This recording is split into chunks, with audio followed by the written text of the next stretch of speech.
Welcome back, A-listers. This is the week of May 17th. I'm Francisco. And I'm Andres. This is Put It on the List, where we discuss everything in entertainment and streaming. Two nerds, one pod. Let's go.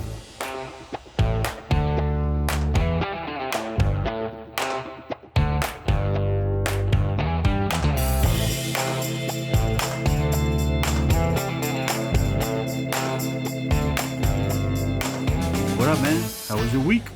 Good, dude. We're recording on a Saturday, and I just finished an 8-hour shift. I'm tired, man, but this is gonna juice me up. So I'm really stoked on all the stuff we're gonna talk about today. But yeah, I'm good. Good to hear, man. Good to hear. Same here. Did the family thing. Went to the zoo. Saw some animals. Had my animals were jumping around. It was all good. Fun times, Family time is the best Sure. time. Got some sun For sure. before we're indoors watching stuff. So Yeah. yeah. It's kind of warm. So you gotta get some sun. We outside. All right, let's get started. Yeah. All right. What do you got, man? What's on your list this week?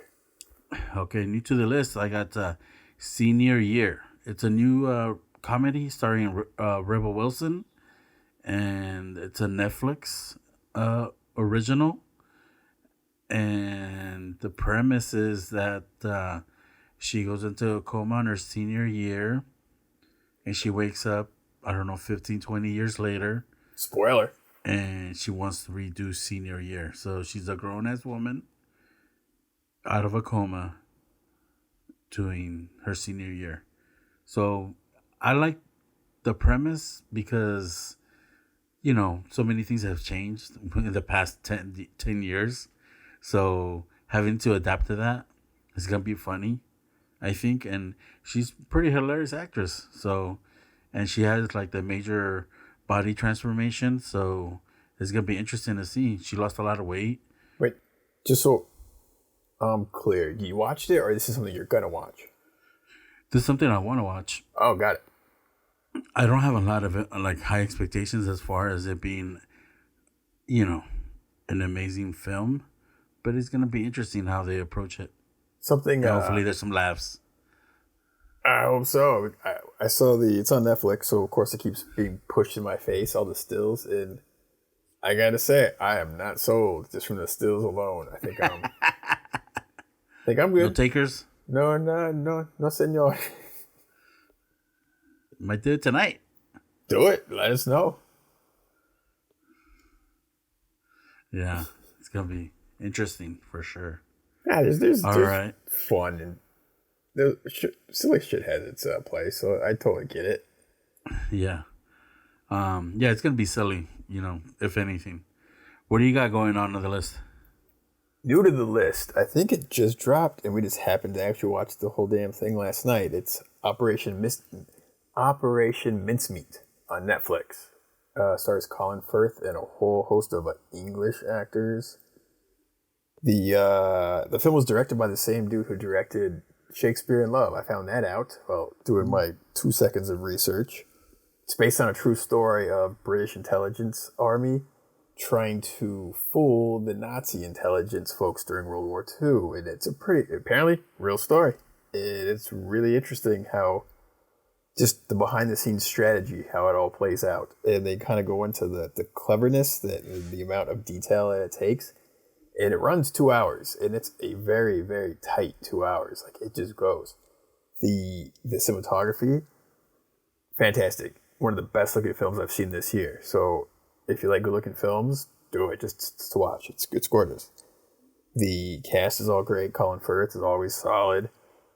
The one really cool thing that the takeaway was one of the people that was directly involved who came up with the idea that takes place in this story is Ian Fleming, who is a British officer who goes on later on in real life to write the James Bond novels. So the father of James Bond was one of the fathers of this real life story. So that's another little side story to take into this film. That's Operation Mincemeat on Netflix. So is this just a drama or? Yeah, it's pretty much it's a film that takes place during World War II, but there is no battle. There's no violence for the most part. So it's not a heavy one, but it's an interesting one. It's really well done. Okay. And there's a little bit of a romance, little love triangle, a little bit just kind of sprinkled in throughout the espionage. The title's funny because I think of mincemeat. I think of like mincemeat pie. Yeah. Or something like that. And I don't know if like mincemeat is something more commonly used in England or back in that time. I think but like now it's like, oh, mincemeat pie. Like doesn't sound appetizing. The spoiler is they're trying to give it just a random name to not allow the German intelligence army to figure anything out. Mm. They didn't call it Operation Haha Gotcha. So there you go. Gotcha. All right, man. What do you got? All right. I got on Paramount Plus, The Lost City. It was recently in the movie theaters, and it just made its way to a Paramount Plus, and it's starring Sandra Bullock and Channing Tatum. And you figure that amount of star power, you got something going on there. So and then if he takes his shirt off, even more star power. Oh, that's a whole running bit in the movie. That's funny you said that. Did you write the film? I probably could have. Somebody did, and Channing, shut your mouth. It needed work. We watched it last night, and all I say is that it's not a must watch. And if you're a big fan, go ahead, but don't expect much. Yeah, not too many laughs in this comedy. I saw the trailer I don't know, months and months ago, and it looked a lot like Romancing the Stone. I'm like, oh, that's kind of cool. They're kind of updating that premise. And I was like, that could work. I could see that being funny. Channing Tatum's really funny. Sandra Bullock's also awesome. So I'm like, okay. I honestly, if it was on Netflix right now, which it's not, we would have given it a shot. But now, thank you, my friend. Yeah, just saved you some time, buddy. Take one for the team. What do you got, man? What do you got going on? The next film on HBO Max, M. Night Shyamalan's Old. Full disclaimer, though, before I go further, I actually worked on this film last year for quite a bit of time, so take that as you will. I don't want to be seen too biased, but I watched it more out of curiosity. It was not awesome. It was, I guess, a film. Things happened. That's not a ringing endorsement. I guess a film is not a ringing endorsement there. Quick question. Yeah. Did you watch it like start to finish, or did you watch it in segments? I watched it start to finish, but I did fast forward a few little bits here and there that I kind of knew that they were dragging because I knew the film ahead of time a little bit here and there. They did, in fact, change the ending from what I saw originally, which I was super curious about which direction it went to. But man, when it got towards the end, like the last 20 minutes, they're like, hey, let's slow it all down. Oh my God, it was just dragging. And like, what are you doing? Like, I don't know, man. It was the premise is interesting. It's based on a book, but the execution was not great. It's a hell of a great cast, but the dialogue was so bad and the performances were all so flat. We're in a situation that requires like, oh shit, we're all gonna die. There would be a slight higher level of urgency. Everyone was pretty calm considering they're all about to die. So cutting back in. It's not how for any of you looking to avoid the spoilers. Skip to is there 25. like tension, suspense, or is it just kind of like, oh, we're getting old? No. This beach sucks. Oh, we're dying. Beware. That sucks. Oh. It's about that level of tension and suspense. Oh my goodness! And then I just watched. I'm gonna have PTSD from watching Lost City, and then what if Senior Year is horrible, and then Old is horrible? Dude, Operation Mincemeat. It's right there waiting for you. I don't know, bro. I don't want to. I'm not a big. Let's just listen to British guys talk kind of guy. So I don't know. So we'll give it a chance, I guess. Is it a long film, Mincemeat? 2 hours, but it goes by quick. Okay. Definitely check it out when you can. I would say that. But moving on past Old, which is on HBO Max, if you must. The other show on HBO, I think we're both really excited about. What is it? Hacks. So excited. Yeah. Season 1 was so good. Dude, we watched... And it was like... Yeah. Go ahead. We watched the first season of Hacks twice all the way through. Hacks, man. The thing I like about that show is that it just moves. It moves. And these comedies that are on HBO Max and other streamers that are 30 minutes are perfect. It's like they're not purpose. Too long. No. They're not too long. They just like get to the point. They tell you the story they want to tell you. And they're 8 to 10 episodes. And man, it's great. And this is, this show. I mean, you guys watched it twice, but I bet you it didn't feel like a chore. I bet you it was like, oh man, this is awesome. We can watch this and get in, get out. And that's a real treat for everybody that has time restrictions. It was never repetitive. Like there's a slight formula to it, but it just kept adding and going. Each character was interesting and fun. And it was just a hell of a good time, man. And really creative. And it started a little slow, and it built and built and built. And when you get to the end, you're like, "Whoa, that was a great trip." Yeah, super.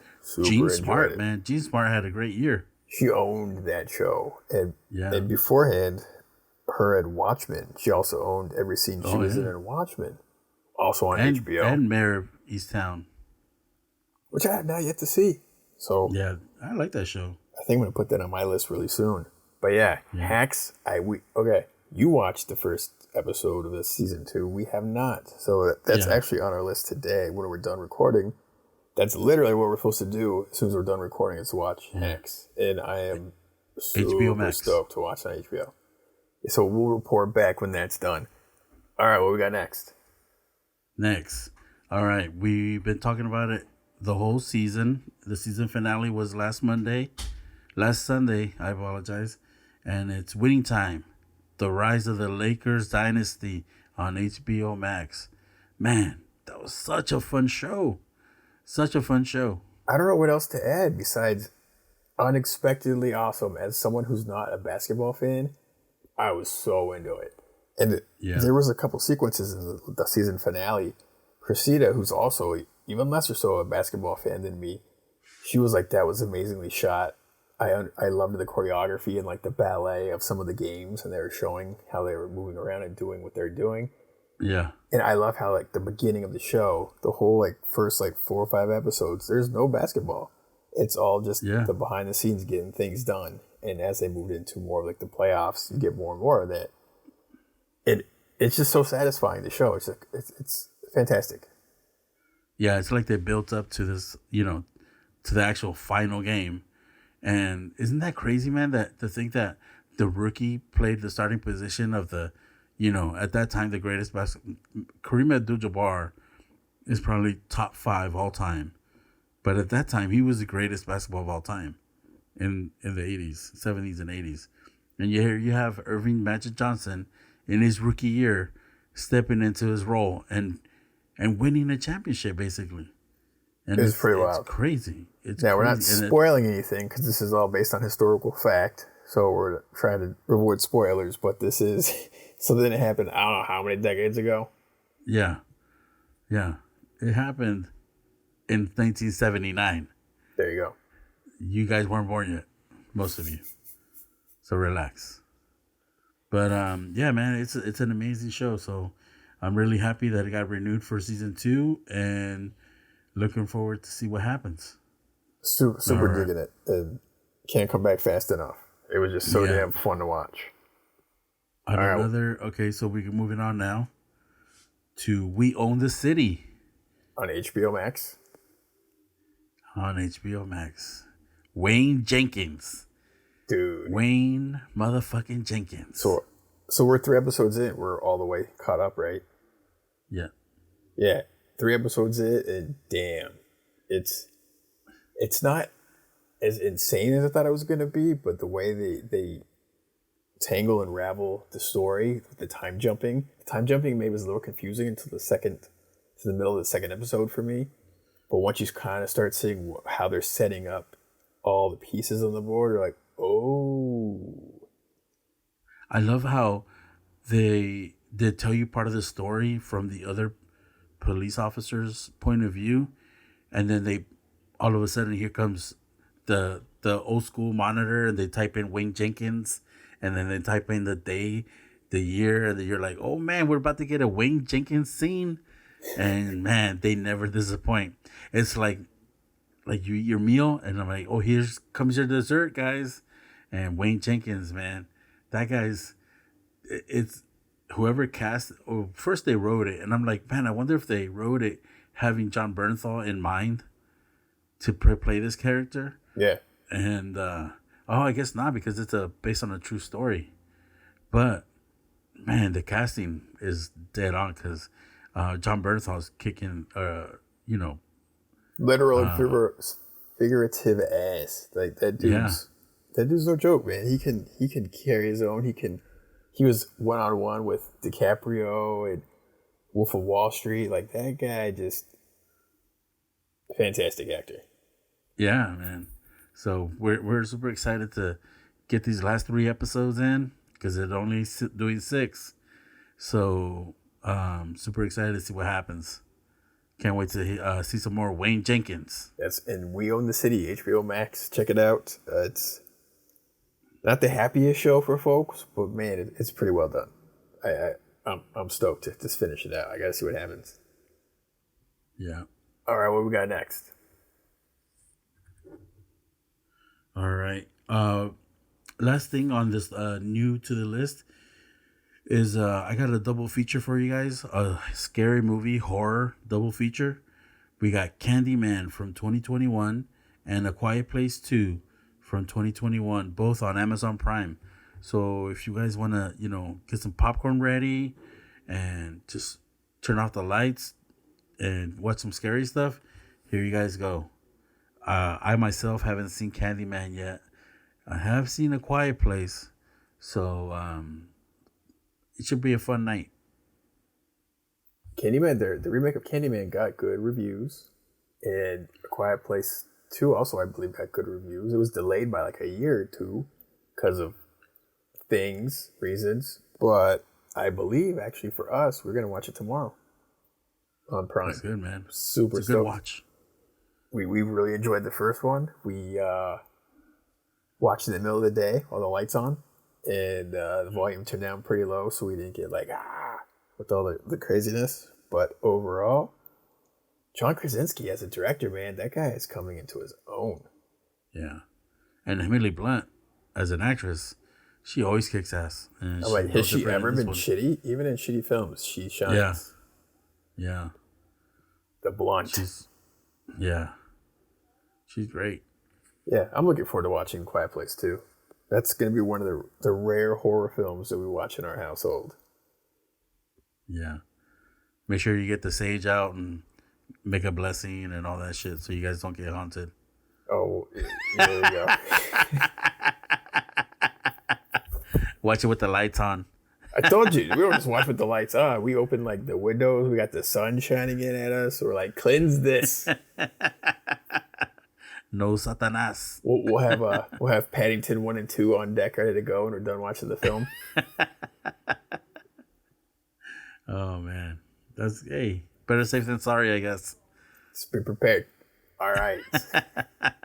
Just have the phone on and ready for the speed dial on 911 in case something comes against you guys. Something tells me this film is not at that level. It's more of a survival horror type thing, which I super dig. But I'll report back if this is the last podcast that makes it onto the internet. Right. You know what happened. Yeah, there we go. All right. With that being said, we got several trailers to watch that we did watch this week. Let's start with the big one. What was it? Avatar 2. Yeah. The Way of the Water. Interesting title. Okay. Not the working. That being said, I mean, what's visually, visually, it looks amazing. Yeah. You know. But that also being said, it looks exactly like the first one, but 20 years later. So, also that being said, what's your relationship with Avatar? I love Avatar. I love the first one. I've rewatched it a few times. I mean, it's been probably like a good 3 years since I revisited it, and I enjoyed it. I try not to be overcritical if some things have not aged as well, but yeah. I think I remember when it first came out in 2009, I was so excited for it. It was like, oh, this is going to be like the technological marvel of its time. And then watched it in IMAX. It was like, okay, it's beautiful. It's like a ride going on that shit. And then I think I saw it again twice. Again, theater, twice. Watched it. But that was in 2009, and I have not yet watched the film since 2009. Really? There just wasn't enough there. I got on the ride. It was really, really pretty. Story-wise, very generic, at least for me. It was like, we've seen that story a dozen times. I liked it when Tom Cruise did it in The Last Samurai. But there was just no rewatchability for me in that one. So, okay. I'm curious. The visuals, they don't do it for you? Oh, they totally did like it for me. wanting to rewatch the visuals? It wasn't enough to bring me back to watch. It was. I totally get it. Like, it's beautiful. The technology that they used to create it was amazing at the time, especially when it's 3D stereo. That was probably the height of like 3D stereo, and it was easily the best looking 3D stereo film, and it deserved all the awards that it got. But as far as the story, didn't bring me back. I was kind of like, all right, I'm good. I did my thing. Moving on. Yeah. What I did catch from the trailer as far as questions that I have for the story aspect of it was that, I see there's humans. The humans are still there, and they're building something, and they have at least one human running around with the Avi. I think they're called the Avi. Or Navi. The blue people. Navi. There you go. Navi. The cats. The Navi, yeah. So I'm like, those are questions that I have. But yeah, visually it looks amazing. So we'll see what happens with the story. We'll probably catch it in the theaters. We'll see. If it has decent ratings, like I'll go watch something pretty on screen for 2 hours again. Those dudes probably spent like $200 million to produce the film. I'll pay $10 to watch it. Yeah. All right, what's next on our trailer list? Okay, the next one is Westworld Season 4. Now, I'm pretty sure that I know that you haven't watched, you're not caught up. And so I want to hear your take, and then I'll have my own take. Because I'm all the way caught up, and I'm up to, when this starts, I'll be right on deck. And you said you don't like it, or? We watched first season. Mostly enjoyed it. The end got a little like, okay. So, wanted to see the second season. And the first 2 or 3 episodes is like, I think we're done here. It just was listless. And I can't stand it when there's like a 10 episode show and the first 3 literally go nowhere. I'm like, dude, you got 10 hours. You tell your story. And if you can't do it in the first like 2 or 3 hours, I'm kind of done. So we moved on.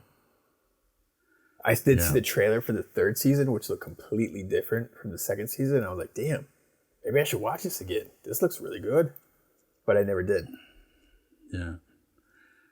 So I think that there's always been like a long gap between each of the seasons. It feels like this might be the longest gap. But when season 2 started, I remember I had to watch the first episode twice. That shit almost broke my brain because there was a bunch of time lapses and like time jumps. I'm like, is there 2 of them? You know, this and that. Like, there was a bunch of like confusing stuff, and they weren't really good. I mean, in no way does this show try to hold your hand and No. try to like give you enough exposition to be like, oh, I get it. No, they're like, hey, if you're on this ride, it's gonna happen whether you like it or not. And it's going to be a You know? challenging ride. I totally get that. And they did a pretty good job with the first season. There was plenty to kind of like, okay, Yeah. I see it. So my take on this season 4 is gonna be like, damn, I hope I don't have an aneurysm watching the first episode because I haven't seen this shit in like 2 years, and I'm like, oh yeah, I forgot Jesse Pinkman's in this, or Aaron Paul, and what happened to this character and that character. I was trying to vaguely remember some of the plot points, and I'm a little nervous. Are you going to try to watch the third season again? Oh, I don't know, man. It's so dense. It's so dense. You don't want to break your brain again? Yeah, I don't want to break it. It's already like it's got some cracks, and I don't want to like start breaking it apart. Get some leakage. What happened to that guy? Leakage. Westworld season 3. Ooh. So yeah, season 4, Westworld, at your own peril. Okay. Next, this was just a little trailer. I don't know, man. This is a remake of Father of the Bride from Steve Martin Short. I'm trying to remember if it was Diane Keaton in the original. Or no, which was a remake of another remake. So this is like the third remake of the show or the film. Did you watch the trailer at all? For this one that you sent? Yes, I did. I did watch it recently. What were your thoughts? No, papi. Same. I think not for me. Not for me. I don't know. Like, I might give it a shot. I don't know, but I really like the one with Steve Martin. Yeah. I don't think Andy Garcia playing the father was the right casting whatsoever. He doesn't give me that warmth, or that funny comedy timing. Yeah. It's very or flat. the Latino warmth, like Latino dads.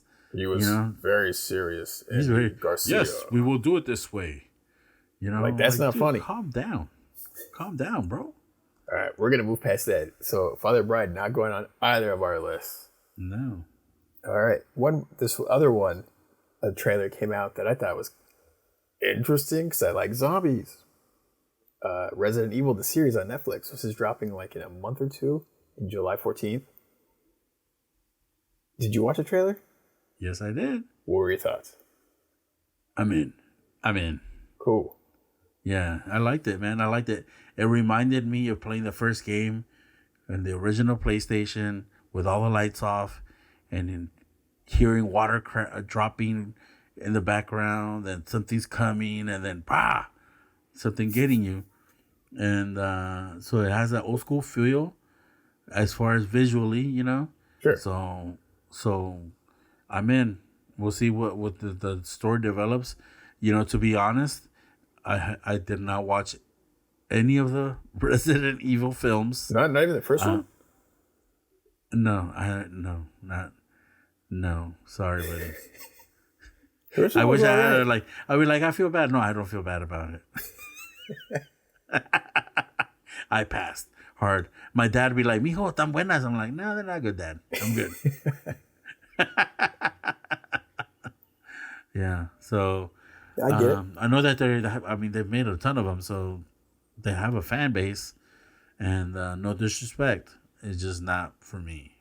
But I'm excited to watch the show. Zombies. Yeah. I like. I am cautious about this show. I'm very curious about it. I definitely want to hear your take on it first. I love zombies. I loved playing Resident Evil 1 and 2 on the original PlayStation. Man, but this show, we'll see. I don't know. It has Umbrella all over the place. We see the logos, so I don't know about they are not using the characters from the games at all. That could either be a plus or a minus depending on how they write the show, but fingers crossed for Resident Evil on Netflix. Yeah. I hope it's good, man. I have high hopes. Yeah. I'm always down for something new and scary and good. I like those three words together. The last awesome zombie film I saw was probably Train to Busan, which I think is still on Netflix. That film's awesome. That film's no joke. That was really good. All right, what else we got? All right. Next thing we're talking about is new old. So this is where we talk about some things that got put on recently on a streamer that are old movies that are classics or fan favorites. And the first one that we got on there, we got John Q, starring Denzel Washington on Netflix. Hey, when this movie first came out, I loved it, and like I know it's kind of like a tearjerker or some at points, but man, like now being a dad watching it, I'm gonna have a different perspective.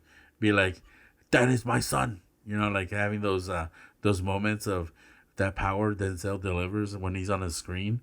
So I'm excited to watch that again. True story. I've never seen it. Oh, Do I got to put it on my list? Really?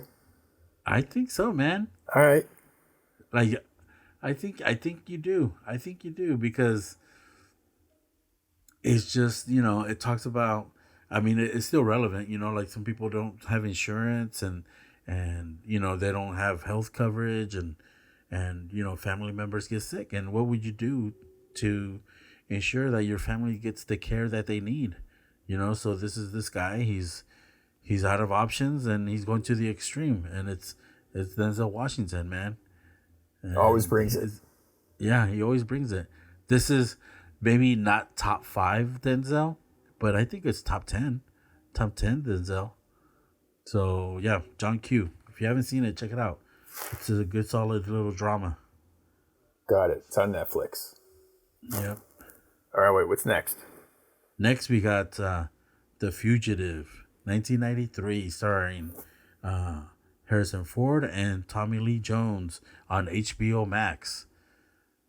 Any relationship to this film? I saw it in theaters, man, when it first came out. Yeah. I was like, this is a good movie. This movie rocks.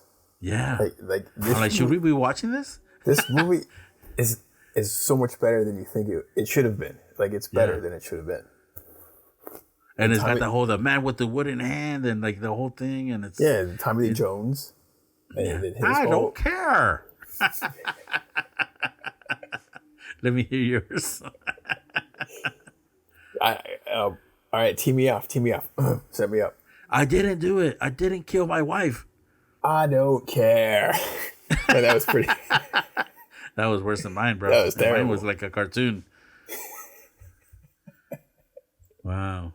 Search every in-house, out-house, penthouse, in-house. Like all of them. Yeah. Hey, Tommy Lee Jones knocked it out of the park. Dude, it was really well done. And how do I say it? It so successful, it had a sequel.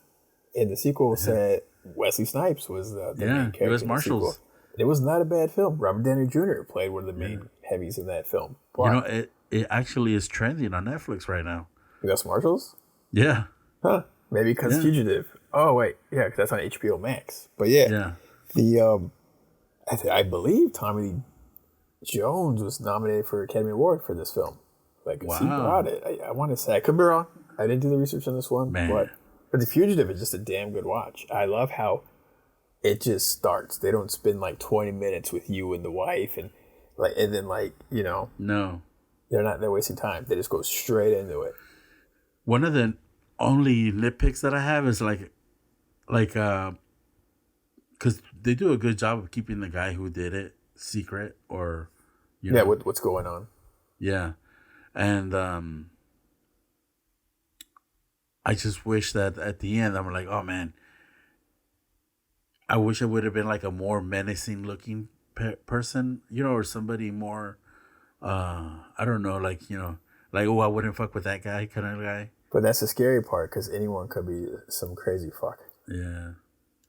But I really super enjoyed that they shot the majority of the film on location in Chicago. It was just down and dirty and grimy when it needed to be. It's great. It has some pretty iconic shots. If you go through the film, you're like, oh man, that was really cool how they did that. There's a few of them. Yeah, they put in some work. Yeah. And this is the beginning of a late stage Harrison Ford, I think. Because you got this and you got Air Force One and 6 Days and 7 Nights all around the same time. and you're like, oh, he's not running like Indiana Jones anymore. It's He ain't good they're running not, like Indy. it's good they're not making a new one. Oh. Oh Ooh. man, let's not talk about that. Dude, we got CGI. He'll be fine. Oh my goodness.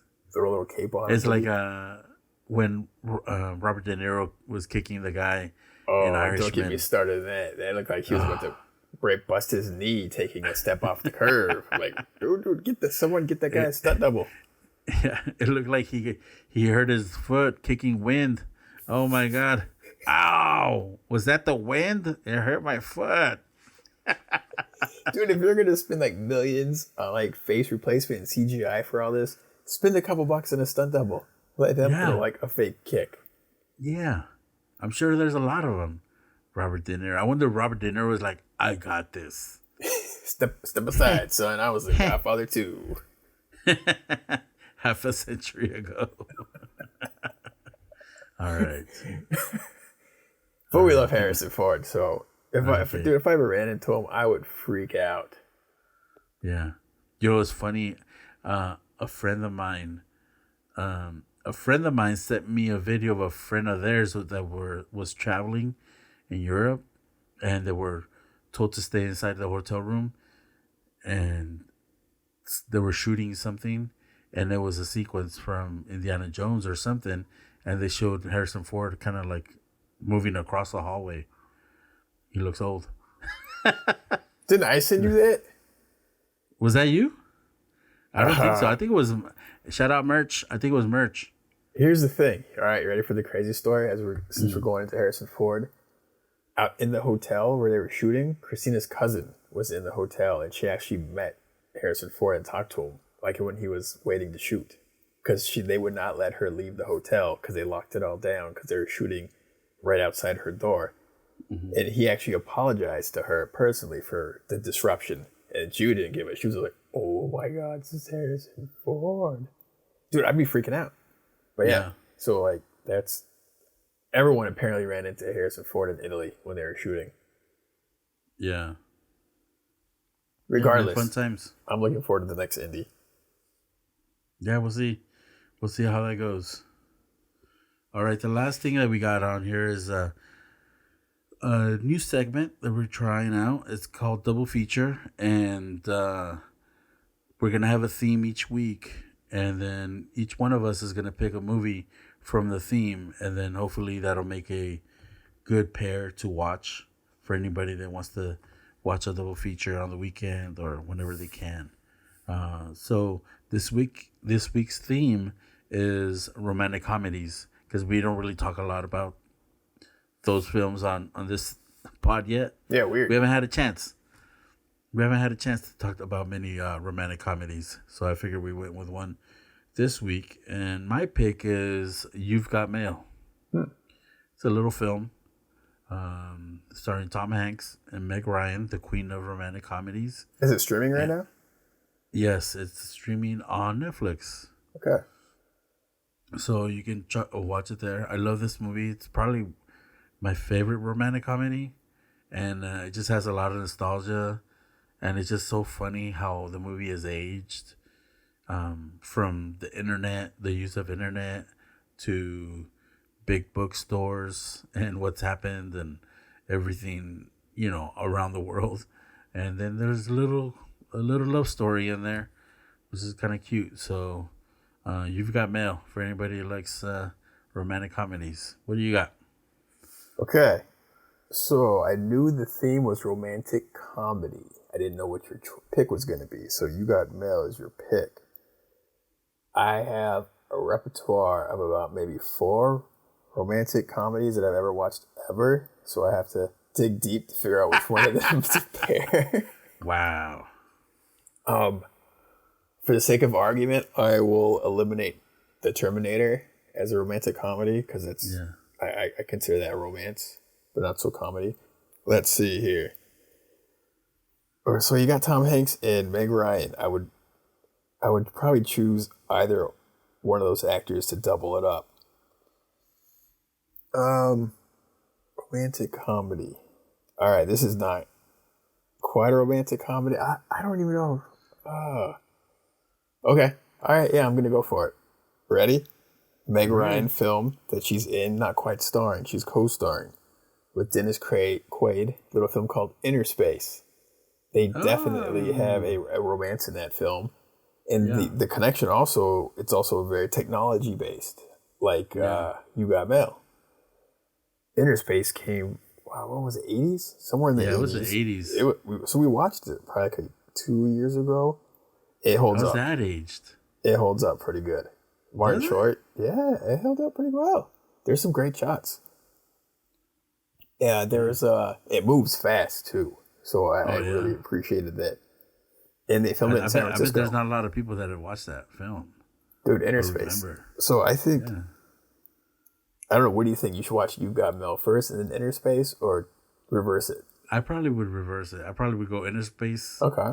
and then You've Got Mail. So you can just tell yourself. I'm pretty sure that You've Got Mail is kind of like an OG classic, almost Mount Rushmore type Oh. romantic comedy. Yeah. And Inner Space is kind of like on the outreaches or the outskirts, Of not sci-fi. really that, yeah. It's a good film. But it's good comedy. I remember watching that in Mexico, I think, when I was a little kid. So there you go. There's the double feature of You Got Mail and Inner Space, or as you say, Inner Space and You Got Mail. Yeah. I have no idea. Hope you guys Inner had Space. fun with that. Yeah. So I think that's all we got this week. Yeah. There's a lot of stuff there. Top of the list again for me, Operation Mincemeat on Netflix. That was probably the most enjoyable thing I've watched. And We Own the City, second most enjoyable. Yeah, man. We Own the City. That's where it's at. And Winning Time, buddy. Winning Time and We Own the City. Get into it. Again, Winning Time, though, not family friendly. Just so you know, if you're thinking about watching it with your kiddies or your parents or either or. Francisco shaking his head. Don't do it. Don't do it. With that being said, this has been Put It on the List. I'm Francisco. I'm Andres. And Until next week. see you next week. All right, buddy. Later. All right, talk to you later.